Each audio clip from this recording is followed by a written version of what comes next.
Sean todos bienvenidos al canal del Círculo de Estudios Fraternidad Universitaria Cusco, CEFUG, medio digital por el cual esta organización estudiantil difunde contenido académico, contenido jurídico y político.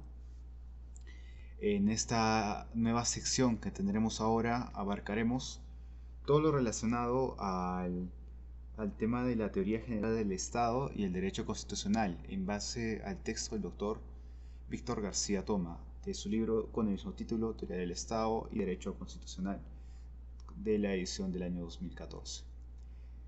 Cabe recordar que esta sección de este podcast, de este Food Podcast, es con fines enteramente académicos y de divulgación del conocimiento científico para todo el público en general, estudiantes de Derecho y profesionales de la ciencia jurídica. Esta presente sección de podcast será dividida, o bueno, será el primer episodio de un total de 14 partes, titulados, como ya lo dijimos, Teoría General del Estado y del Derecho Constitucional.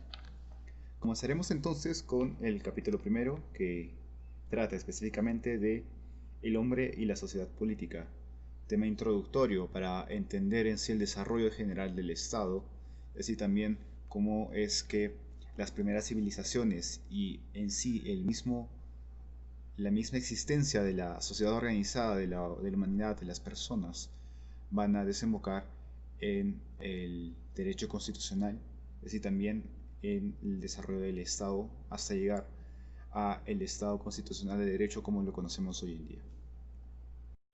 Arrancando entonces, el hombre y la sociedad política.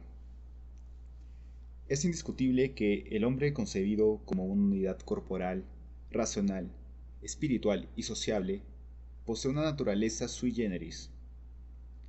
Esta fue definida por Aristóteles en su Tratado de la Política, como aquella esencia por la cual los seres poseen en sí mismos y en este tales los principios que animan su obrar. Esta conduce a la consecución de los fines propios de cada ser. Por ende, de manera connatural, el hombre tiene dignidad. La dignidad es la categoría objetiva de un ser humano que reclama, ante sí y ante otros, estima, custodia y realización. De allí que aspire a la plasmación de sus propósitos y anhelos más íntimos. El ser humano tiene como características esenciales y fundamentales el concebirse como un fin en sí mismo y el poder realizarse plenamente como persona. Este tiene conciencia acerca de su existencia y es capaz de distinguir el plano físico que lo rodea de su mundo interior. El ser humano posee dignidad no por libre determinación, sino por serle connatural a su esencia creada. Es allí que Juan Pablo II, en su libro de enseñanzas al pueblo de Dios, expone que hay que afirmar al hombre por él mismo, y no por ningún otro motivo o razón, sin subterfugios, sin otro pretexto, y por la sola razón que posee una dignidad única y merece ser estimado por sí mismo. Este respeto a la persona humana en sí obliga a la consagración de dos reglas básicas. La primera es la sociedad y el Estado existen para el ser humano.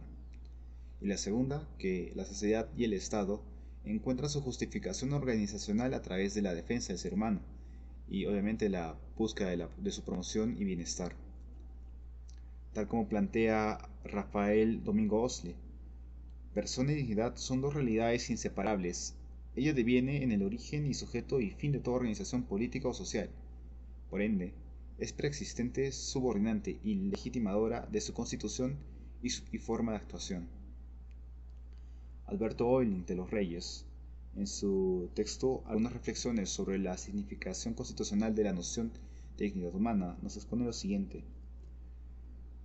Con, Consigna también lo siguiente, que la dignidad conlleva respeto de los derechos derivados de la propia calidad de la persona, así como un desenvolvimiento de todas sus potencias físicas, intelectuales espirituales.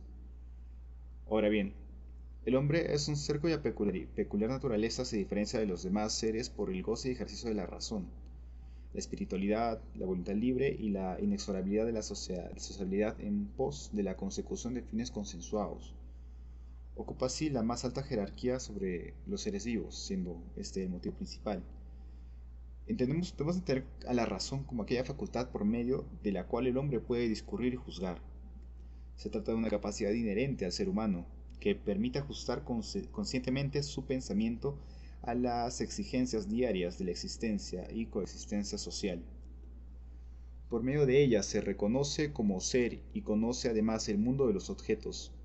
A través de sus ejercicios llega a saber lo que él es. El hombre, al reconocerse y conocerse, hace de su existencia o que esta existencia sea cualitativamente distinta a las otras especies. El hombre, a través de la razón, está en condiciones de discernir entre los aspectos éticos de una sociedad y los físicos del orden universal. Así se encuentra en condiciones de saber cómo actuar. La racionalidad implica poseer la capacidad de abstracción y de formulación de conceptos y juicios, ello por aplicación de las normas del obrar a las concretas situaciones en las que el hombre se encuentra o puede encontrarse, lo cual le permite obtener la regulación precisa para cada caso concreto. La formulación de juicios permite un encuentro con la verdad lógica, lo que significa la adecuación del pensamiento al mundo de los objetos, amén de la correspondencia entre la idea concebida en la mente humana y la realidad que ésta quiere captar. En suma, la racionalidad humana permite realizar una especie de funciones complejas, como analizar, deliberar, exponer conclusiones, reflexionar sobre sí mismos y los demás que lo rodean, y obviamente internalizar intelectualmente sobre el sentido y destino de su existencia, o de la misma. Asimismo, le permite percibir valores como la justicia, y alcanzar plenitud de conciencia moral para aforar la bondad o perversidad de las acciones coexistenciales del hombre. La espiritualidad hace que el ser humano se encuentre siempre presente en el objeto y el sujeto de la conciencia de sí, que apunta a su vivificación. Esta le confiere el aliento finalista y le abre la facultad del sentimiento y la emoción, lo que le permite participar sensitivamente en todas las actividades de la vida existencial y coexistencial. Ello hace que le dé trascendencia al mero acto de existir. El ser humano se aferra a su conciencia para la reflexión interior, intuir y sentir las bondades de las producciones éticas, intelectuales y artísticas. Eso, en fin, que da una sensibilidad al mundo exterior y a la coexistencia en sí, este atributo de la espiritualidad. La voluntad libre es entendida como el pleno albedrío y la posibilidad de proceder según su propia determinación. Consiste en disponer de sí mismo, ya que en ningún caso expresa una especie de propiedad adjudicada al hombre, sino que ésta es inobjetablemente por sí, per se significando o expresándose de una manera en una palabra, la cual es la libertad. Como lo afirmó Jean-Paul Sartre, que es citado por Víctor Quintanilla en el texto de Pensamientos y Refranes seleccionados: el hombre en sí es libertad. La libertad es constitutiva, por ende, como también lo señala José Faustino Sánchez Carrión, ella nace desde el momento en que uno se pertenece a sí mismo. Por ello, para ser dueño de sí o ser libre, es indispensable obedecer las leyes que custodian las preeminencias propias obviamente de la sociedad y del ser humano. Se trata de una facultad inherente que conduce a elegir lo conveniente a nuestro propósito, y es consecuencia de un bien que es propio de los que gozan de razón. Ella otorga al hombre la dignidad de estar en manos de su propio consejo y de tener la potestad de sus acciones. La libertad permite que éste se reconozca como un sujeto capaz de hacer uso de todas sus potencias físicas, intelectuales y morales en aras de su propia realización integral como ser humano. Esta capacidad de autodeterminación y de elección entre opciones diversas presupone el goce de la racionalidad. En ese sentido, toda decisión libre comporta un conocimiento previo de lo que se elige o se excluye. La naturaleza humana es abierta. La vida del ser humano no se encuentra totalmente hecha. sino que sobre algunas coordenadas inmutables al ser. Este, desde estas coordenadas, la construye diariamente a través de una serie de decisiones que la van haciendo y la van desarrollando propiamente. A esto debemos advertir que la libertad del hombre se expresa incluso en las situaciones más adversas, es decir, siempre poseerá albedrío para elegir la manera de reaccionar ante aquellas. Esto es a diferencia del instinto animal. La conducta humana siempre será la consecuencia de la propia volición, de la propia determinación de ejercer la voluntad por medio de las acciones.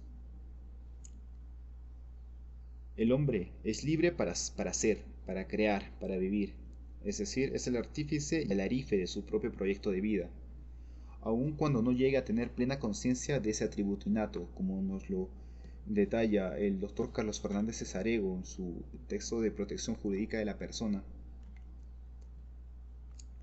La sociabilidad, como bien afirma Ángel Ivanco M. en su en su curso de Derecho Constitucional, es un modo específico de vivir del hombre, ya que no puede prescindir de su correlación con sus semejantes. Más aún, el carácter social del ser humano hace que éste devenga en ser un ser político, ya que la vida en convivencia necesariamente se sustenta en relaciones de mando y obediencia, a efectos de organizar y regular la vida en común. De allí que no escape a conectarse con el poder político expresado en instituciones dotadas de compulsión en pro del aseguramiento de fines compartidos, de fines que son en base a conjunto de decisiones, decisiones de coexistencia respecto a los seres humanos. Y bueno, esta es la primera parte de esta primera sección de El hombre y la sociedad política, en base al texto del doctor Víctor García Toma, Teoría General del Estado y Derecho Constitucional. Cada semana estaremos publicando y subiendo un capítulo más de esta sección. A nombre de mi conducción, Fernando Guayani Monterroso, estudiante de la Universidad Nacional de San Antonio del Cusco de la Escuela Profesional de Derecho. Síganos en nuestras redes sociales del Círculo de Estudios Fraternidad Universitaria Cusco. Y no se olviden de suscribirse y darle like para más contenido de este tipo. Muchas gracias.